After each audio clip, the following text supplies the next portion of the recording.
That's fine. We're in your hands. Thank you. So thank you, panelists, Dr. Ginsberg and Mrs. Lynchon, for joining me today. I did my senior thesis on analysis of the Chief of Naval Operations career paths and how they got to the office of Chief of Naval Operations. And so I did a search throughout their careers and went through similarities and differences within their careers. And so legally speaking, a person is nominated by the president, and then they go through a series of Senate hearings, and then they have a fancy ceremony and then fill out their term. What my main focus on wasn't necessarily the Senate hearings, because those are largely the same in how they go. And there are very few occurrences where something unusual happened that I found in my research. So most of my research is focused on how they got the presidential nomination to be the next Chief of Naval Operations. So career-wise. So a vast majority of them began their careers at the United States Naval Academy, 96% of them. Only Admirals Borda and Clark would be the only admirals to serve as CNO and not enter the Naval Academy.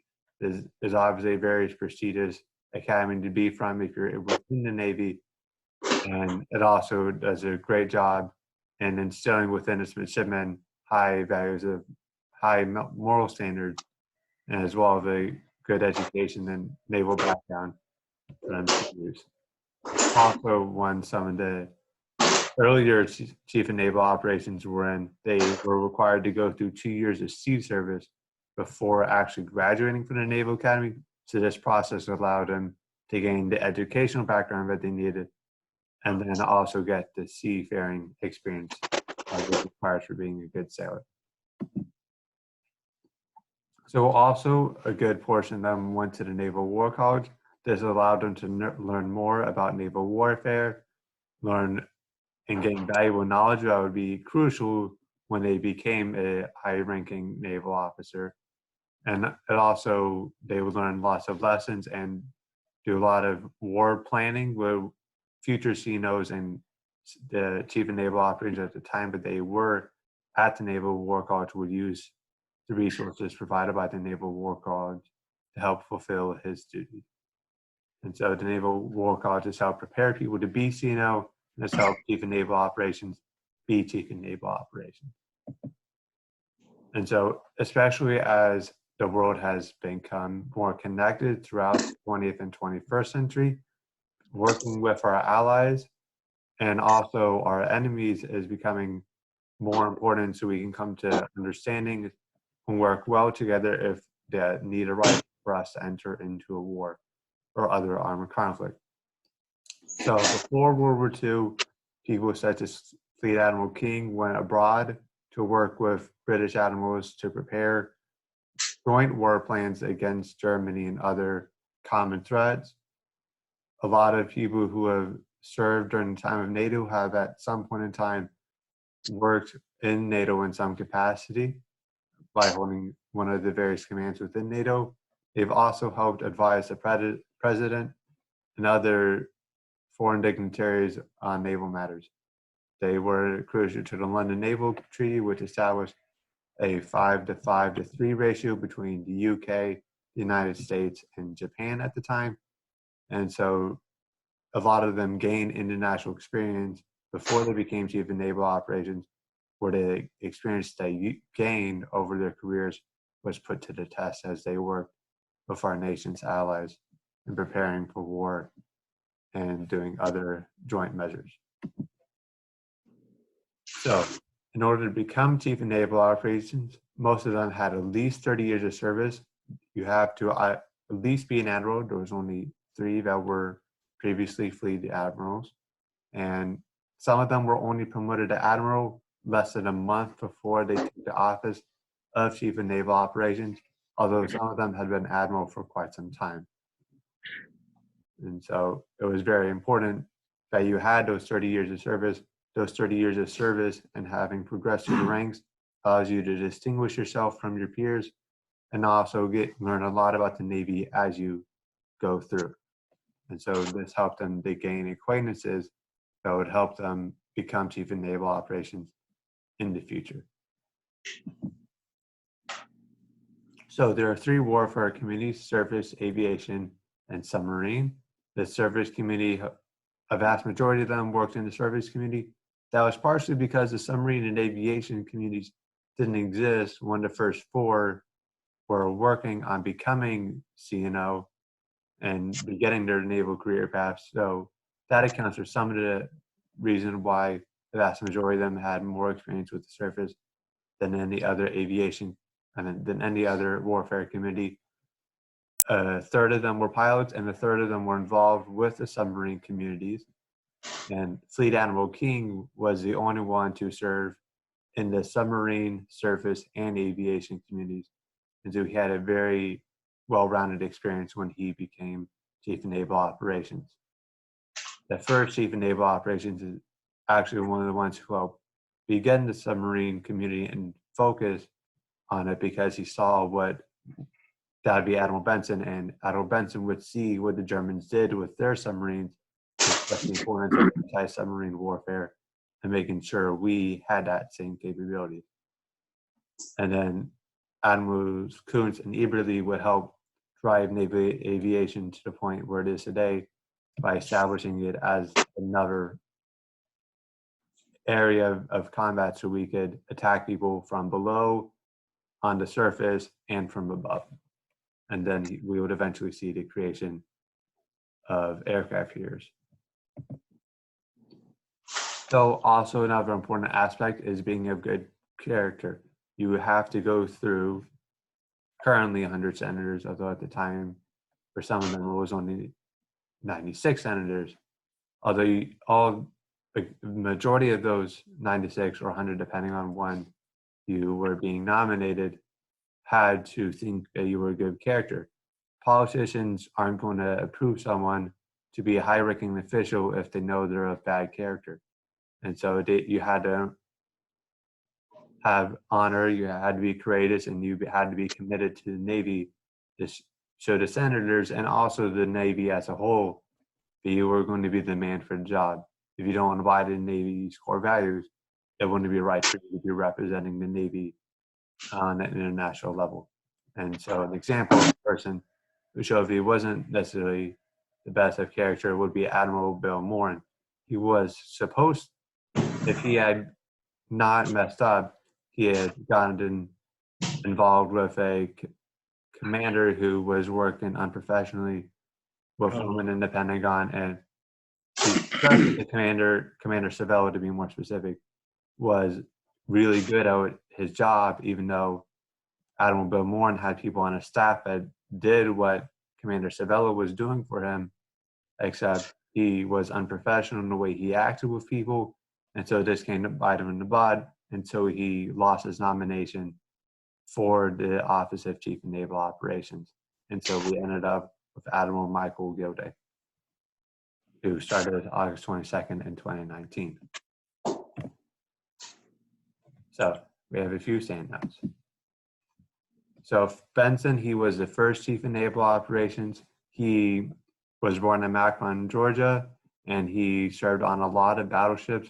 He did also serve on a destroyer, and he helped establish what the office does exactly, because when the office was created, it was somewhat vague on what exactly that person would do. And Benson helped establish exactly what that Chief of Naval Operations is responsible for and what he's not responsible for.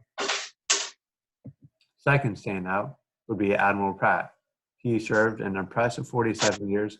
That was broken up. He did initially retire in 1936 after serving as the CNO, but it was called back into service during World War II to help transition the Navy from having a third of its ships fully manned to being one of the biggest navies in the world. So he's going to be key in helping the Navy transition, along with other admirals at the time, transitioning from a Navy that hardly existed and was on threat of being ended to being able to win on two fronts. A number of times during his service, He was also the first surface warfare officer for after the previous three were all from the aviation community. So he's going to be the first surface warfare officer in quite some time, and he's going to help transition the Navy to become more modern and better prepared. It also shows how great of an influence he has, since he does have an entire class of destroyers named after him. So Fleet Admirals Leahy, Nimitz, and King, they're standouts for the large part due to the fact that they helped win World War II, and they also helped, and they are 3 of 4 people to attain the rank of Fleet Admiral, which is specifically created for Leahy, Nimitz, King, and Halsey during World War II. And so they're going to not only be crucial to winning World War II, but they're also going to stand out as 3 of the 4 people who attained the rank of Fleet Admiral, which helps make them stand out. Admiral Borda, as I alluded to previously, he is the only person, he's one of 2 people to not graduate from the Naval Academy, but he is the only person to have been previously enlisted. And so when he becomes Chief of Naval Operations, he's going to have a deep care for the sailors, but it's going to last until his death. He unfortunately died of suicide because he unrightfully, supposedly, according to him, wore medals that he shouldn't have earned. So he deeply cared for his soldiers and how he presented himself for the rest of the Navy, and he's going to create opportunities for people to become officers. So he establishes the Seaman to Admiral program, and he also sees the first woman in combat, and also the 4-star African American admiral as well. And so he's going to make a lot of change during his tenure as CNO, and it's also the fact that he was prior enlisted, he was able to have a different viewpoint than previous CNOs and CNOs after him didn't have. And so Admiral Gilday, he is the first person to serve as Chief of Naval Operations, who held a cyber command, and we can expect to see that future Chief of Naval Operations will also hold cyber command. So he's sort of a beacon of what future Chief of Naval Operations are going to look like career-wise. So changes over time. So in 1947, we are going to see the creation of the Department of Defense and the Secretary of Defense. Once the office of Secretary of Defense is established, that is going to mean that whoever becomes Chief of Naval Operations in the future, it's another person to know that might get you onto the president's shortlist of people to nominate as Chief of Naval Operations. It offers another another avenue for getting your name known, because you can then not only work in his office, but you can also know the person on a personal basis, and then possibly become Chief of Naval Operations in the future through that. Secondly, we have also seen a massive change in naval technology over time. When Admiral Benson first took office in 1915, we didn't really have planes as we know them today, and submarines were still beginning to emerge as a major force in naval warfare. And now we have a ship, the Sea Hunter, which is pictured in the bottom right of your screen, that can do anti-sub warfare on its own and not even have a single person on board. It's currently going through testing. There are also 10 other ships that are going to be built with different capabilities that won't require a single person on them. And so this is going to result in a lack of sailors on ships as our fleet slowly becomes more autonomous eventually. And also sailors are going to have to become much more specialized, because they're going to be required, not because hauling in ropes isn't going to be a job anymore. You're going to, instead, it's going to be going in and seeing what computer malfunction. And so enlisted sailors are also going to have to get more technical in their ratings. Secondly, the Navy has expanded a lot since 1915. It has, of course, fluctuated over time and how big it is. But since the Navy is so big and the Chief of Naval Operations is a leading naval officer within the Navy, the impacts of his decisions have varied over time. And now Admiral Gilday has a lot more impact than Admiral Benson, for instance, although possibly not as much of an impact as those who served during World War II. But he still has his decisions that he makes are going to have a lot more of an impact than those before him because the Navy is so big, and in comparison to other countries, it's so powerful. So, conclusions. So, it really helps if you attend the United States Naval Academy. As I said, 96% of the people who served as Chief of Naval Operations did graduate from the Naval Academy. It has a lot of prestigious alumni within the Navy, and it's very respected. Secondly, during your career, you should be networking with people, and so because the people you might know now, they might not be that important the time that you meet them, but sometime down the road, they might become important. So Admiral Pratt, for instance, he met FDR when FDR was only the Assistant Secretary of the Navy, but then Franklin Delano Roosevelt became the President of the United States of America, and that would help him be called back into service during World War II because he had established that personal connection with Franklin Delano Roosevelt. And you have to have an impressive career because there's a lot of people who could hold that post except you got to distinguish yourself some way. And so by doing that, you can earn various awards and have an impressive career otherwise. Also, you have to be of good moral standards, because if you aren't a good moral standards, it's going to significantly hurt your chance of becoming an admiral in the first place, and then getting through several Senate hearings to become Chief of Naval Operations.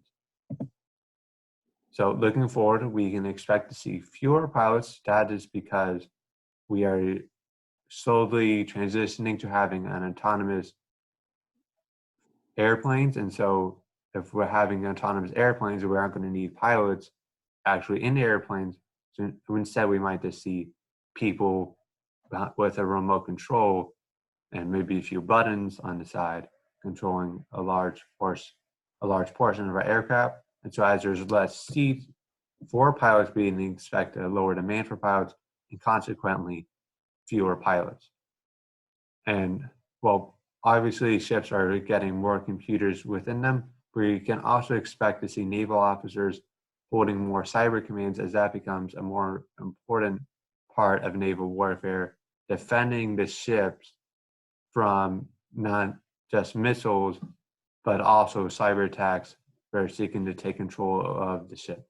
And so we can expect to see more people being involved with cyber command and technology becoming a more important part of the office of CNO and the Navy in general.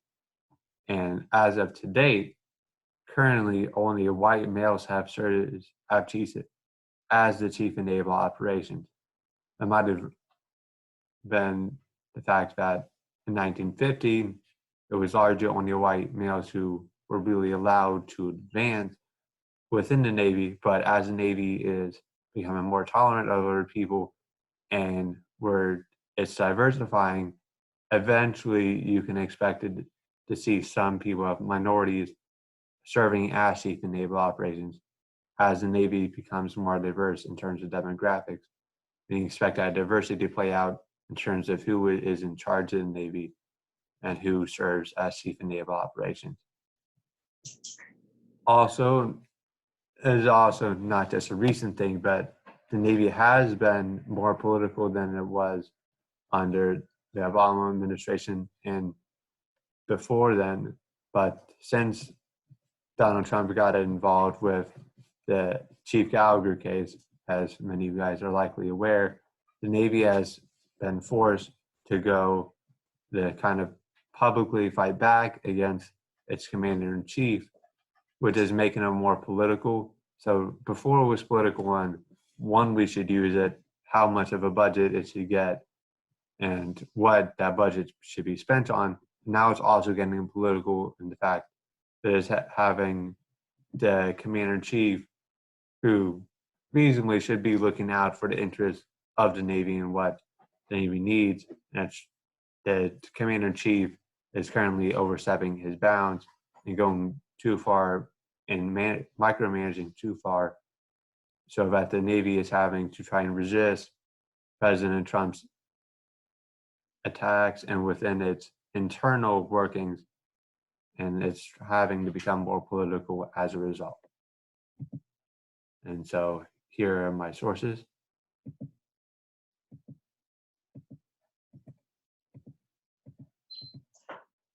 And links for the images used inside.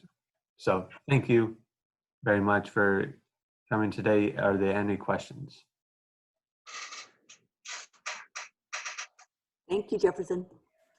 You're welcome, Mrs. Anderson. If there are any questions, I'd be glad to answer them.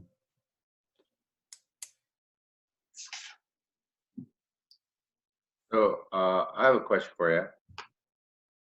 It's Captain Duncan. So first of all, hey, fantastic job putting this together. I enjoyed reading your dissertation here, and you know, liking history, naval history myself. I'm a fan of it, and liked your analysis of the different CNOs. So very well done there. Before my question here, I just want to ask you one thing. Is this? I think this is for your being a senior in high school, not connected to Sea Cadets. Is that right, or is it both? This is for being a senior in high school, not for Okay. Okay, and then is there something you need me to fill out when we're all done with this? not to my knowledge. Okay, I didn't know if you like needed proof that somebody did this or some feedback, but overall, fantastic job. Okay, so here's my question for you. So in your dissertation, there was a part in there where it talked about attributes, and you even said one of the reasons why they make it there is their attributes. What would you say are some of the most important attributes for these Navy leaders that kind of bring them to that position of Chief of Naval Operations? So in answer to your question, I would say first off, the Navy's core values, honor, courage, and commitment, because those are going to be the first things that they're going to be judged by, since they are in the Navy and since so many people within the Navy are familiar with those, and then expanding beyond those core values, which I believe are very comprehensive in themselves if you follow them completely. Perseverance, for one thing, because it is a tough job and they are going to have to do a lot as Safe and Naval operators.